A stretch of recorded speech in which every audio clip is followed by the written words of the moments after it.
Hi, this is Ina from Spark and Hill, and I'm sharing my founder's journey. And not only because from today on I'm going to explore a completely new format, but this will come later. First, there are a few updates about my founder's journey. Last week I didn't post any videos. I was in a little bit of a how to say, artist negative dip. I didn't feel any progress in my project. I received a few rejections, and I had a call with yet another accelerator which didn't lead to anything. And then I was mulling over this for a week, and I decided that even though it's not very good for the YouTube's algorithm, it's good for me to have a 1 week break and just not feeling pressure of filming videos. And so the update that I'm about to share, it's rather a good one, because me and my co-founder, we were accepted into a program. Drum roll. We were accepted into the program from Avant.Now. It's one of the accelerators that I have the longest history with. I pitched first time to this accelerator in May, when I was still a solo founder. I had a call with the accelerator, with the director of the program, who supported me, who gave me a lot of positive feedback. Unfortunately, she could not accept me to the program because typically they accept startups with more than one founder. And this is because it's a very high risk to be a solo founder, especially on the early stage. With this said, since May until July, I was searching for a co-founder. I talked with many people. It didn't work until I met her, my beautiful, smart, intelligent co-founder Nadia, who is also from Ukraine. And it was like match made in heaven. Very often they say that to find a co-founder, it's almost like to find a perfect match on a dating site. It's like going on a date. And I have to say that it was even more difficult because... Why? Because... Yes, because... Well, it was more difficult because I think that there is even less pool of people who want to be co-founders than people who want to date you, right? Yes. All right, so we applied for the second time. This is probably the story that you listened in the previous videos, but I just want to have this stream of conscious. You probably heard the story from previous videos, but I want to summarize it here again, so you have to listen. All right, so we had the first call, the pre-selection call. Again, the feedback was positive. They said thumbs up for finding a co-founder, but after this pre-selection call, they still wanted us to have an MVP, but not any MVP, a working MVP, that we would have almost customers like lining up and want to pay us. Well, it didn't work, and we said goodbye to them. But the following day, after this pre-selection call, the accelerator wrote to us again, scheduling another call with us. We were really surprised, but then we had the second call, and between the first and second call, we made 8 different actions. We created a mock-up. We contacted people who would become our mentors. we developed the roadmap. We developed the roadmap for both product and business. Anyway, we did a bunch of like 8 steps. I just don't remember now what they are exactly, but we were super proud of everything. And most importantly, we even come up with the new idea of the business model, because before I wanted it to be subscription model, but then I revised my idea and I said it's going to be community as business model. And after the second call, or rather during the second call, we received quite an ambiguous feedback, and we understood that nothing would happen for us, that we should take this feedback and wait until next year and reapply next year, because this is the last cohort for the accelerator, right? But then, to our surprise, a few weeks after the second call, we received an invitation which is called Final Decision. So we called each other, like I called Nadia and I asked her, all right, what is going on? And then she said, well, that's probably a privilege to have the negative answer being pronounced in real time. So it's such an honor, really cool. But they put like half an hour. So that was really surprising. Why would somebody reject you in half an hour? But then again, you never know. So yesterday, it was Monday, 10 a.m. I had the call. Unfortunately, my co-founder had COVID, so she couldn't join the call. I was there alone. And to my surprise, the program lead announced that we were accepted into the program. She made a little side note saying that, okay, there's a little disclaimer, you still need to go through the eligibility criteria, and maybe something would not work, because this is actually, so we will be not following the actual accelerator program, but it's like an additional sub-program created by the Senate of Germany. So we are currently in Berlin, and this money will go purely to female founders.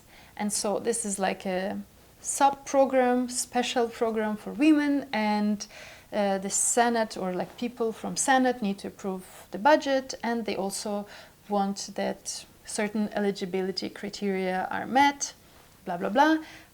But actually it was alleged acceptance to the program. I still can't believe this. And oh my god, so we spoke for half an hour. The program lead explained what she would expect us to do during this program, which starts in September. Hello, it's 2.5 weeks. So we need to really prove strong results within the first 6 months, and when everybody is happy about what we achieve in 6 months, then we have the extension for the following 6 months. So it's like a full-scale program, like a real adult program, accelerator program for us. After I hanged up, I could not believe what happened. I was jumping and running in the apartment. A few minutes, we received the official acceptance email with all the documentation that we need to provide. And I started crying. And it was the first time in my life, or maybe in a long time, that I was proud of achieving something. I don't know, I always felt that I was in luck. My entire life, I thought that I was lucky to achieve something. I was lucky to move from a provincial town into the capital in Ukraine to study. I was lucky enough to moved to France to become au pair. I was lucky enough to pass the entrance exam to one of the prestigious universities in France to study political science. I felt I was lucky enough when I got my first job. I felt I was lucky enough when I started working at Google. I felt I was lucky enough when I moved with Google into 5 different countries. I felt I was lucky enough to do everything else until yesterday, when I felt that I really deserved it and I worked hard to get it.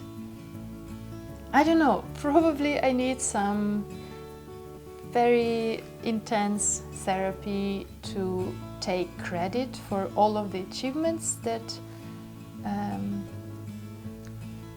happened in my life. But that's something that I wrote in my diary. For the first time in a long, long, long time, I felt, wow, I did it. Which leads me to the next stage of this video, about a new format that I decided to explore. This channel started as just rambling about cancer. After I was laid off last year, I decided to talk about my personal experience with breast cancer and all the less known side effects that I didn't even think about that influenced my life. And I wanted to also warn in a way what may happen, especially on the emotional and psychological level. Then, in a quite short time, I became a little, maybe even tired of talking about cancer. It started impacting my psychological health. And it was the moment when I decided that my social media project will transition into the startup. Then, 5 videos back, I started talking about my founder's journey. And in between today and the very first of the 5 previous videos, I've been constantly thinking about the format. I was questioning whether this format is right, but more importantly, I was thinking about this idea of a niche. Typically, they say that whatever you do, whatever social media you explore, whatever channel you use, you need to focus on a niche. My personal problem is that I have such a wide spectrum of interests that it's very hard for me, first, to focus on one thing in a long period of time, and second, sustain it, and third, being completely excited for this period of time. Yes, I can be consistent in doing something, for instance, found in a startup. But during this process, there are various interests that come and go. Actually, there are many, many interests, but at some point of time, one interest may dominate the others, and then in a few weeks' time, things may change. So this interest kind of come and go. And I know that I'm not the only one. I'm pretty sure that there are so many people like me that it's just completely difficult and even nonsensical to try to cater for this niche.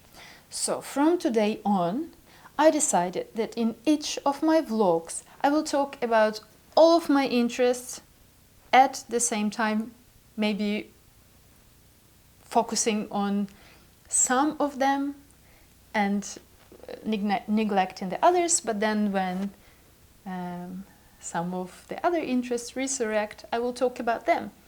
Because life is not linear, career is not linear, and interests are not linear.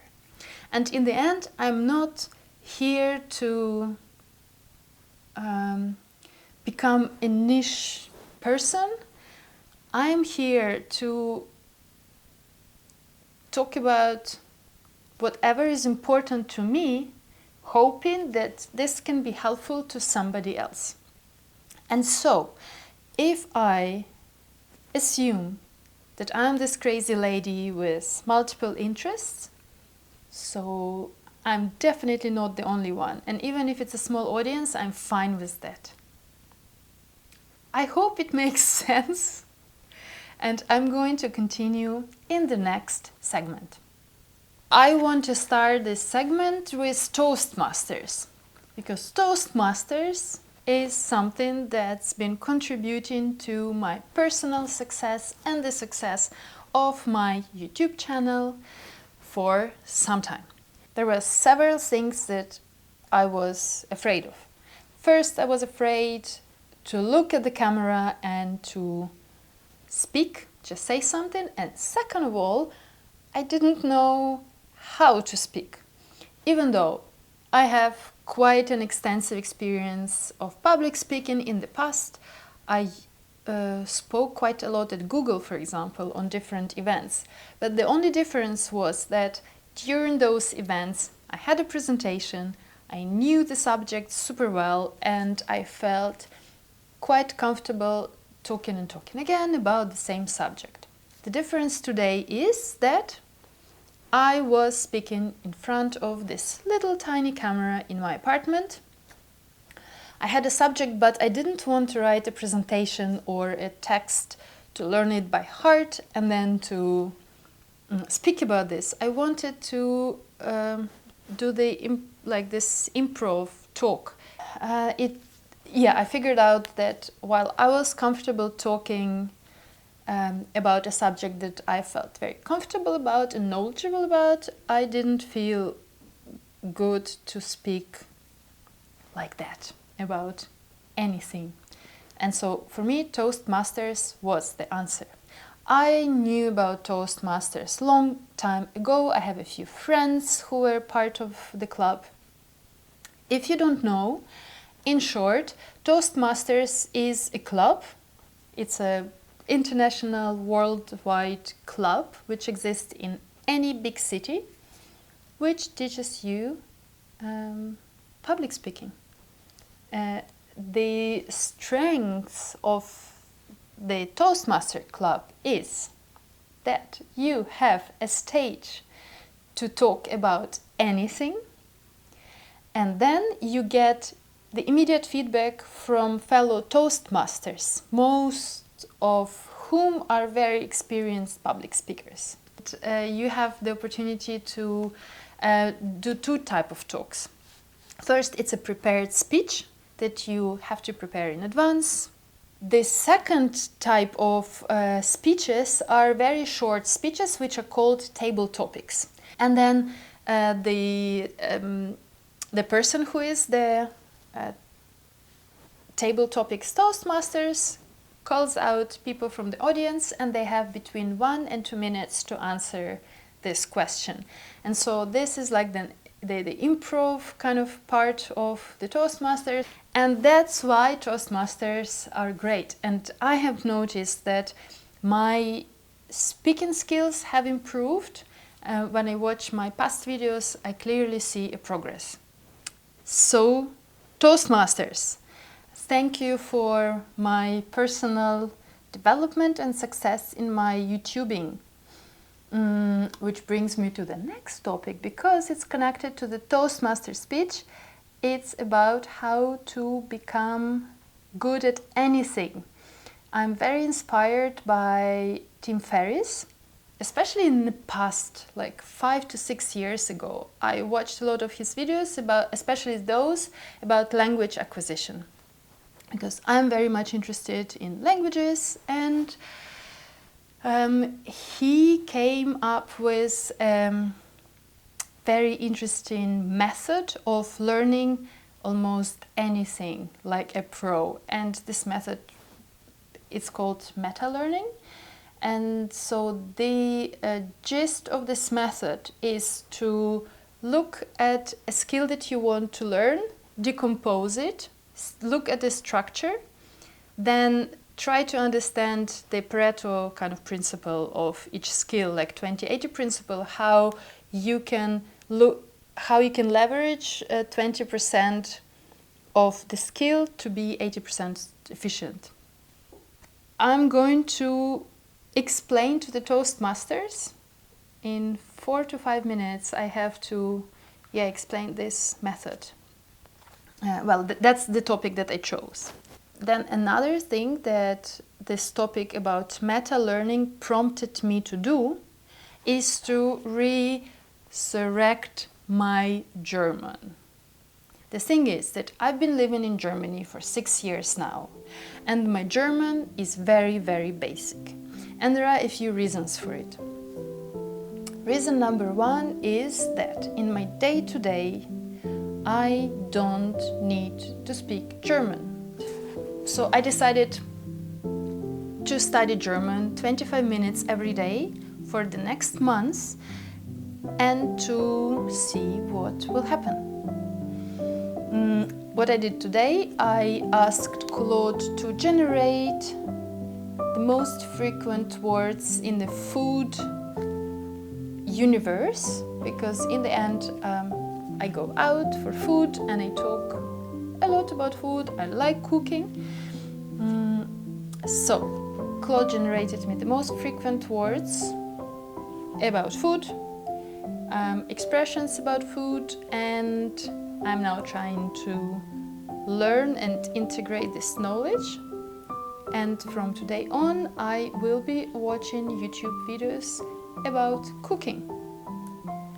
And this food universe will surround me for the whole week, and then next week I will go to another topic. How do you like it? Are you also learning a language, and what is it like for you?